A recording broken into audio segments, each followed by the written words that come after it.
سلام زخبركم تخاتلتي ميرونسات لان كان دما خمزي خلاتكم تعذبكم وزلهم زي ناي إثيوبيا أناكو كاب جنرال كبلو كم تقدم حج زبالكو جمنا كبلو إزمرت جنرال صادقان يوم زبلو زي سبعي حدا خافتهم برطو بتعمي كاب عقن بقى نختقلصو زي كاون بقالات كتقلصو زي تخيل صلعت أبلعلي هزبن لولاونتن إيرترا زلو سر أنا كم زت صادقان زبال كيم زلو أبلعلي هزبي إيرترا من البات بتعمي زجر حجي زي صادقان كل جزء نايز هزبي إيرترا ناتسنت فتر كبلات حيزوس تقاومي حجي أبزز هو زلو رئيتو دما ججف حصوت نمنتاي تحسو حجي نمنتاي يمصيت حصوت هنا خمري إذا حصوت زمت زلو هزبتات إيرتران تجراين كابكيناتن ورخويناتن وصيام مجابري أبي أحمد عين خونينا سلزبلو تاريخ عم مزابعكا نو بتحنا ليرنا أي بتحكم من سعركم نابزبل قتشت نموساد انتهي قبرالو بوليتيكاين مرحتيهم دواب بلو منامبر عسب سحيزنا ليرنا كم تصاد كان زحسو مراحي أبكرنا أفريقيا قالوا لي حسبني أنا بتعمي زحسو عسب إذا الله يومنا زبل زانتا ترسيعس عسب حجي دحان انت قالوا مسيركم سمعوا بعلكم دحان قدمنا افتغستاي مخادي ونسكي كسمعوا قالكم اسكي سمعوا سنعفن الفن امباسويران تقطاطرن امباسويرا ላይ ታንኮቻችንን ሰቅለን امباسويራ ማለት እንግዲህ የኤርትራ ከፍተኛው ቦታ ነው በምስራቅ በኩል የደንከል በረሃን ያለው ፊት ለፊት ደግሞ ከስከስ የሚባል ወደ አድራይህ የሚያወርድ ከፍተኛ ቦታ አለ እሱን ተቆጣጥረን ነበር የሃዞሞን ቦታ ወደ ግራ ተተን ነው ያለፍን ያለነው በአድዋ አቅጣጫ አዱኸላና አረዛን አልፈን ክሎስት መንደፈራ ነበር ውጊያ ሲደረግ የነበረው ባራንቱን ተቆጣጥረን ነበር ባራንቱ ተቆጣጥረን ወደ ተሰነይ ሁለት የተቆጣጠርንበት ሲያሰኘን ያዝን ሳያሰኘን ደግሞ የተመለስን የኤርትራ መንግስት የሚዘው የሚጨብጠው የጠፋበት አይነት ሁኔታ ነው የነበረው በእንደዚህ አይነት ወቅት እንግዲህ አንድ ነገር ሆነ ይሄው ምንድነው ኮማንዶ ተሰበሰበና ከዛ በፊት መግለጫ ምናምን አልሰጥም ነበር መግለጫ ስጥ ተባልኩኝ ትንሽ አቅማማው ግን የግድ መሆን አለበት መመሪያ ነው ተባለ ኦኬ ይሄ መመሪያ ከሆነ ኢንተርናሽናል ፕሬስ ኮንፈረንስ ነው ሲኤንኤን ቢቢሲ ምናምን ሁሉ የመጣበት ማለት ነው እና ይሄ የሚደረግ ከሆነ ሌላውን ነገር እኔ መልሳለሁ ግን የሚቀጥለው ነገር ምንድነው ብለው ይጠይቁኛል ስለዚህ ምን ልበላቸው በየጠየቁኝ የፈለገህን መልስ ተባልኩኝ ይሄ ፖለቲካ ውሳኔ ነው የፈለገውን አልመልስም አልኩኝ ግድ የለም የመሰለን መልስ ተባልኩኝ ፕሬስ ኮንፈረንሱን ሰጠን ይሄ ፓብሊክ የሆነ ጉዳይ ነው ፕሬስ ኮንፈረንሱን ሰጥ የቢቢሲ ጋዜጠኛ ነበር ሁለት ጊዜ ጠየቀኝ አለፍኩት ጥያቄው ሳልመልስ ሶስተኛ ጊዜ ግን ቆመና ይሄን ለሶስተኛ ጊዜ እየጠየቅኩ ነው አለ ኔክስት ሙቭ ምንድነው ወዴት ነው የምትሄደው ምንድነው የምታደርገው አለኝ አይ እኔ ወታደር ነኝ ሰራዊቱ ጋር ችግር የለም ሙሉ ዝግጅት አለ የፈለገውን ማድረግ እንችላለን የሚቀጥለው ውሳኔ ግን ፖለቲካል ውሳኔ ነው የፖለቲካው ኃይሉ ይወስናል የሚል ተናገርኩ ትንሽ እንደቆየው በአንድ ቀን ነው እንደዚህ ያው መለስ ጠራኝ ሄድኩኝ ምንድነው እንደዚህ አልከው አለኝ ታዲያ ምን ልትፈልጋለህ አብረን ወስና አልኳችሁ የፈለገህን ወስናላችሁኝ ሁላችሁም እና የመሰለኝ ነገር ይሄ ነው ወታደሩ አይችልም ብዬ መናገር አልችልም ምክንያቱም ያለን ካዡዋሊቲ አነስተኛ ነው ያለን የጦር መሳሪያ ከፍተኛ ነው ተተኳሽ ምናምንም ሞራላችን በጣም ከፍተኛ ነው የኤርትራ መንግስት የሚይዘው የሚጨብጠው ጠፍቶበታል ከዚህ በኋላ ያለው ፖለቲካ ውሳኔ ነው ብያለሁ አልኩኝ በነገታው ሁለት ቀን ቆይቶ የቲፒኤልኤፍ ክራይሲስ ፈንድቶ መከፋፈሉ እስከሚመጣ ድረስ በኢህአዴግ ስራ አስፈጻሚ እየቀረበ ነበር ውይይት የሚደረግበት ውሳኔ የሚወሰንበት በጣም ሂትድ የሆነ ውይይት የተደረገበት ነበር ሲሄድ የነበረው የአልጀርስ ስምምነት ይሄን ቀበል ይሄን ሰርዘው ምናምን የሚል ያ ከሆነ በኋላ ግን አጠቃላይ መንፈሱ እንደተቀየረ ይሰማኛል ኦኬ ከምዝ ሰማዕኩሞ 18 ኪሎ ሜትር ዲዩ አላገለ ተሪፍና ነሩ ንዓሰብ ክንኣቱ ይዝብል ዓሰብ ከም ዝኻንሸሎ ተረኺባስ ጻድቃን ዝመርሖ ሰራዊት ናይ ብሓቅን ሰራዊት ንዋርሳይ ሲዒሩስ ዓሰብ ከኣቱ ብመሰረቱ ጻድቃን ካብ ዓሰብ ዝተመልሰ ተደኪሩ ኩሩ ተሰይሩ አንፈቱ ጠፊዎ ኣብዘይ ክእሎ ኩናት ንሰራዊት ኢትዮጵያ መሪሑ አሽሓት ደቂ ኢትዮጵያ ዘህለቀ ገበነኛ ናይ ኩናት ይመሰረቱ ጻድቃን ብመሰረቱ ጻድቃን ብገበን ኩናት ክሕተት ኣብ ገበን ኣብ ቤት ፍርድ ናይ ኢትዮጵያ ክቀርብ ዝግብኦ ገበነኛ እዩ ቀዳማይ ነገር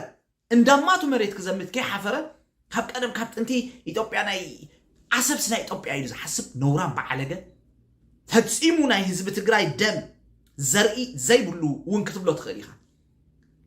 እሞኻ ዓሰብ ተሰኪሙ ንትግራይ እንተዝኸውን ንክልሉ ሓልዩ ክትብል ትኽእል ዓሰብ ተሰኪሙ ነዚ ዓባይ ኢትዮጵያ ድምላ ንሱ ክህባ ምሕሳቡስ እንታይ ይጥቕም ናይ ህዝቢ ትግራይ ንነብሱ ከም ኢትዮጵያዊ ነብሰ ምትሓት ኣለዎ ጻድቃን ትግራዋይ ምዃኑ ሕጉስ ኣይኮነን ጻድቃን ካብ ትግርኛ ክዛረብ ኣምሓርኛ ክዛረብ ከሎ ደስ ዝብሎ መራሒ ጻድቃን ትግራዋይ ምዃንስ ብጣዕሚ ይዝጉህ በቃ ኣብ ህይወቱ እቲ ዘጣዓሶ ነገር እንታይ ጻድቃን ትግራዋይ ምዃኑ ሕጂ በመሓርኛ ክዛረብን ንኻልኦት ህዝብታት ናይ ኢትዮጵያ ክሕጉስ ይኽእል እዩ ተባሂሉ በቃ ኢትዮጵያ ናይ ዓሰብ ናይ ኢትዮጵያ እማ ዓሰብ ናይ ኢትዮጵያ ኢልካ ፈቲንካ ኩተቆሽሚትካ ወፂኻ ፖለቲካዊ ቤት ጽሕፈት መሊስንካ ፖለቲካዊ ቤት ጽሕፈት ኣይመለሰካ ተሳዒርካ ኢኻ ተመሊስካ እቶም ሓዊ ዝጨኑ እቶም ኣይክእሉን እዮም ኢልካ ዝገመትካዮም ኣናብስ ሓይልታት ምክልኻል ኤርትራ ዋርሳይ እንታይ ይባቆጡ ነይሮም ኣብ ዓሰብ ደገናኻ ነዚ ዝሕፍር ታሪክ ነዚ ዝሕፍር ንውሩምናኻ ነዚ ዝሕፍር ገበን ኣብ ልዕሊ ህዝቢ ኤርትራ ዝፈጸምካዮ ኮር ተገልበጥ ተዘይንምለስ ነርናስ ዓሰብ መሓዝና ነርና ዓብ ጌጋ ጌርና ፈቲንካ እኳ ኢኻ ተገሲምካ ዓይንኻ ግን ተመሊስካ እዚ ብንጹር ክቕመጥ ዘለዎ ሓቂ ግን ነዚ ዘሎ ሰላም ሃዋሁ ናይ ህዝቢ ኤርትራን ህዝቢ ትግራይን ክዘርጎ መታን ከምኡ ነገራት ተምጽእ ያኢዞም ናይሎም መንእስያት ብኸምዚ ተምጺኻ ንሕና ሲዕርናኩም ንስኹም ኣይሰዓርኩምና ብዝብል ብመሰረቱ ወራሪ ናምዳማቱ መሬት ዝመጽእ ኣብ ዝኾነ ይሰዓር ኣብ ዝኾነ ክዕወት ኣይከኒ ኣብይ ኣሕመድ ኮብ ትግራይ ተሳዒሩ ብዙሕ ክሳራ ውሪድዎ ግን ተሳዒሩ ኮይ ዋይ ምክንያቱ እንዳማቱ መሬት ስለ ዝኾነ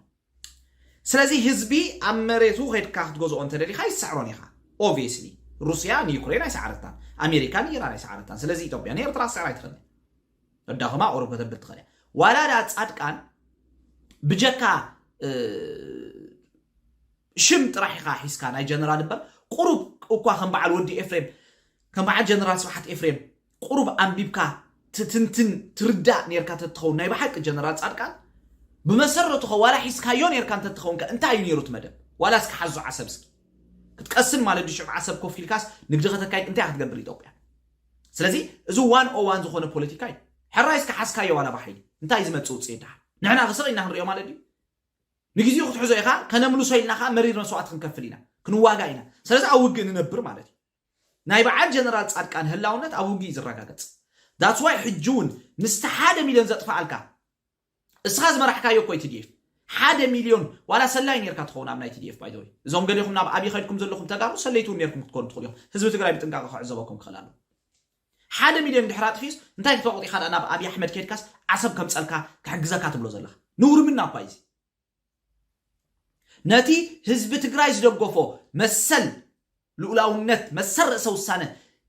ተጋደልቲ ትግራይ እውን ዝደገፉ ሁሉ ደግፎ በመስዋዕትን ቃልስን ናይ ህዝቢ ኤርትራ ዝተረጋገጸ ልኡላውነት ኤርትራ ምክሓድ ማለት at some point ንህዝቢ ትግራይ ምክሓድ ማለት እዩ ምክንያቱ ህዝቢ ትግራይ ኣብ ልኡላውነት ኤርትራ ኩሉ እኳ ተዘይብልና ዝበዝሕ ኣዋጋዕ ዳጋ የትወኒ መራሕቲ ሕወሓቶም ካሉ ስለዚ ንስኻ ገድልኻ ሕሉፍካ ዕላማኻ ኩሉ ንከንቱ ዝገበርካ መራሒኻ obviously I'm so sorry to say that ስለዚ ጻድቃን ኣብ መሬት ብዘይ ክብሪ ኣብ ሰማይ ብዘይ ጽድቂ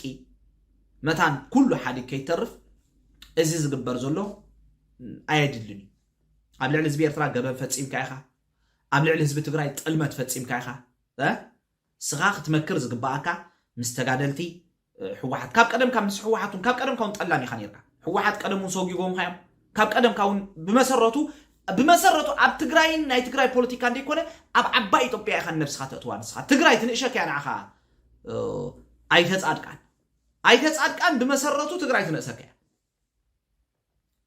ትግርኛ ዝበሃል ቋንቋ ንዓኻ ይውሕደካ ኣምሓርኛ ክትዛረብ ከለኻ ኢኻ ትቀይሕ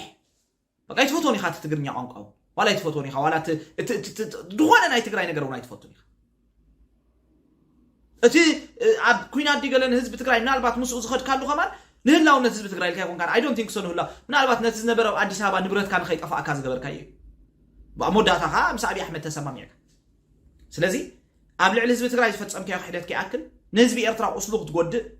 ንህዝቢ ኤርትራን ህዝቢ ትግራይን ናብ ሰላም ገፁ ይኸይድ ኣሎ ካብ ኩናት ወረ ኩናት ወፂሎ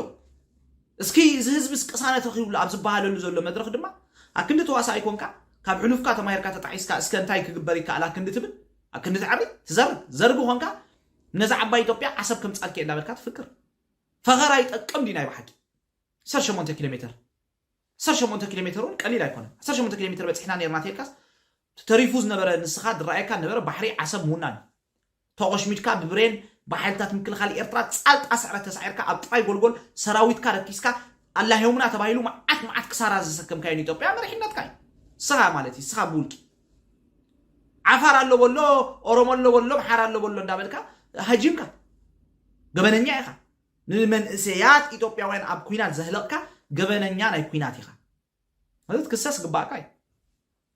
ስለዚ ዘኹርዕ ታሪክ ከም ዘለካ ዓብ ጅግነት ሰብ ንመን ኢኻ ክትሕጉስ ደሊኻ ንመን ኢኻ ክትሕጉስ ደሊኻ ነዞም ናይ ኦሮሞ ኤሊት ሓደ ክልተ ባሕሪ ዝብል ዕብዳን ዓቢዶም ዘሎ ንዖም ዲኻ ክትሕጉስ ህዝቢ ትግራይ በዝናትካ ይሕጎስን ህዝቢ ትግራይ ኢትዮጵያ ናብ ዓሰብ ክትምለስ ናቱ ስትራቴጂካዊ ረብሓ ኣይኮነን እንታይ ጥቕሚ ኣለዎ ህዝቢ ትግራይ ዓሰብ ኢትዮጵያ ምዃና እስኻ ግን ናትካ ጥቕሚ ናትካ ኣጀንዳ ግን ብጀካ ውድቃዊ ኣጀንዳኻ ካልእ ዕላማ ስለ ዘይብልካ ጥራሕ ስለዚ ብመሰረቱ ተቐንዲ ነጥቢ ተቐንዲ ዛዕባ እንታይ እዩ እንታይ ኢኻ ክትገብር ትፍትን ዘለኻ ናበይ ኢኻ ክትበፅሕ ትፍትን ዘለኻ እንድሕሪና እቲ ክትከዶ ትፍትን ዘለኻ ክትበፅሖ ትፍትን ዘለኻ ኩሉ ንህዝቢ ትግራይ ይጠቅም ንዓኻ ይጠቅም ንታሪኽካ ይጠቅም ልዕሊ ኩሉ ከዓ ሓሶት ጌጋ ሓበሬታ ንህዝቢ ትግራይ ክትቦ ይብልካ ንህዝቢ ኢትዮጵያ ኣይተጋግዮ ተሳዒርና ተደኩዕና ተጀፊዕና ከም ስምስም እንዳማትና መሬት ክንዘምት ዝኸድናዮ ኸይዲ ናይ ኮንትነት ከምቱ እዩ ነይሩ ኢልካ ንህዝቢ ክትነግር ክትናሳሕ ሽዑ ድማ ኣብ መሬት ክትከብር ኣብ ሰማይ ትጸድቕ ይግባእ ነይሩ ማለት እዩ ካብዚ ወፃእ ግን ጻድቃን ኣብ ሰማይ ጽባሕ ኣይ ካብቲ ጽባሕ ዝርከብ ጽድቂ ኣይ ካብቲ ሎም ዝርከብ ክብሪ ሓዲግ ኢኻ ተሪፍካ ዘለኻ ማለት እዩ ኣነ ዋር ዘረባ ኢኻ ዝተዛረብከ ታሪኽካ ይስንዲ ዘሎ ንዓኻኻ ታሪኻ ይርስዓካ ብክሕደት ብጥልመት ህዝቢ ኤርትራኻ ካብቶም ቀንዲ ቀዳሞት ቀንደኛ ጸላእት ናይ ህዝቢ ኤርትራ ንስኻ ሓደ ኢኻ ምናልባት ልዕሊ ኣቡ እውን ክትከውን ትኽእል ኢኻ ንስኻ ልዕሊ ኣቡ እውን ጸላእ ህዝቢ ኤርትራ ክትከውን ትኽእል ኢኻ እዛ ኣብ ግምት ከተትወለካ ይቐንደሊ ተጋሩ ድማ ተጠንቂቆም ክሕዙኻ ሒዞምካ ኣለዉ ብጎረኻ ተፈንጢርካ ኣለኻ ሕጂ ድሓን